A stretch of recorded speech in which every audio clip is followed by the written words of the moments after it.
나의 사랑 내 주님께 이 하루를 맡겨요.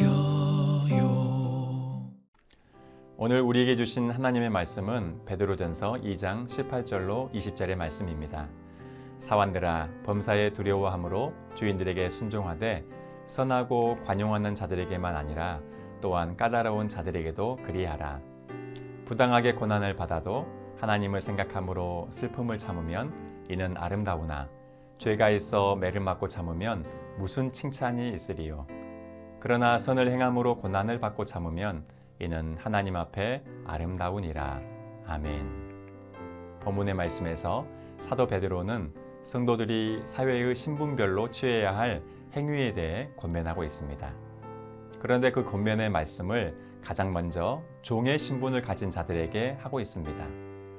베드로전서가 쓰여진 로마 시대에는 더욱 종들이 많았고 심지어 종들이 자유민보다도 수적으로 더 많았다는 설도 있습니다.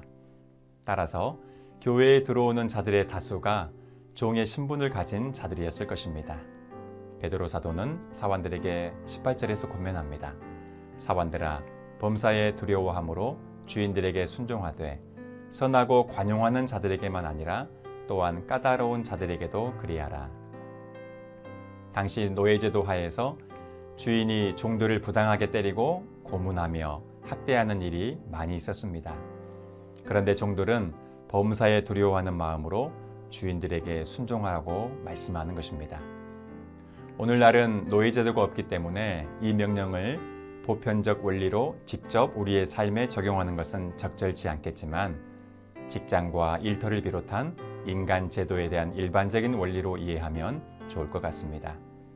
19절 말씀에 부당하게 고난을 받아도 하나님을 생각함으로 슬픔을 참으면 이는 아름다우나 라고 했고, 또 20절 하반절에 선을 행함으로 고난을 받고 참으면 하나님 앞에 아름다우니라고 했습니다. 하나님을 믿는 종이 선한 일을 하다가 주인으로부터 고난을 받을 때에 하나님을 생각함으로 고난을 참으면 하나님 앞에 아름답다고 말씀합니다.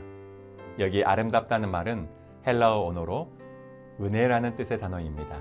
다시 말해 선행으로 고난받는 것, 그리고 그 고난을 참는 것이 하나님의 은혜라는 것이고, 그래서 하나님 앞에서 아름답다라는 말씀입니다. 이것이 은혜가 되고 하나님 앞에 아름다운 이유가 21절에 나오는데요.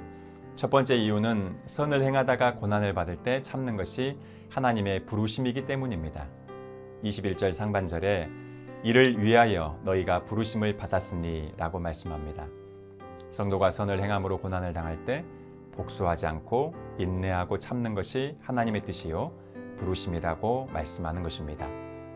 두 번째 이유는 바로 예수님의 본을 따르는 일이기 때문입니다. 21절입니다. 이를 위하여 너희가 부르심을 받았으니 그리스도도 너희를 위하여 고난을 받으사 너희에게 본을 끼쳐 그 자취를 따라오게 하려 하셨느니라. 예수님은 욕을 당하시되 맞대어 욕하지 않으셨습니다. 예수님은 끔찍한 고난을 당하셨지만 끝까지 참으심으로써 구원의 사역을 성취하셨습니다. 그러므로 주님의 고난과 죽으심으로 말미암아 구원받은 우리도 예수님을 본받아 선을 행함으로 고난을 당할 때 참아야 한다고 하나님께서는 말씀하십니다. 예수님의 본을 따르는 것, 예수님의 발자취를 따르는 것, 바로 그것이 하나님의 은혜요, 하나님 앞에 아름다운 삶이라는 것입니다. 그러므로 직장에서나 어디에서나 선을 행하다가 부당한 일을 당할 때에, 억울한 일을 당할 때에 하나님의 은혜를 간구하시기 바랍니다. 내가 당한 대로 똑같이 욕하고 싶고 혼내주고 싶고 소심한 복수라도 하고 싶은 이 마음을 하나님의 은혜로 말미암아 다스릴 수 있도록 온전히 내려놓을 수 있도록 기도하시기 바랍니다. 여러분 모두가 예수님을 본받아 선을 행함으로 고난을 당할 때에 심판은 공의로우신 하나님께 부탁드리고 인내하고 참음으로 인해 하나님의 은혜를 충만히 경험하시고 하나님 앞에 아름다운 삶을 살아가시기 바랍니다. 기도하겠습니다. 하나님 아버지, 세상에 살면서 선을 행하다가 고난을 당할 때에 예수님을 생각함으로 견디고 참을 수 있는 은혜를 허락하여 주시옵소서. 예수님의 이름으로 기도합니다. 아멘. 나의 사랑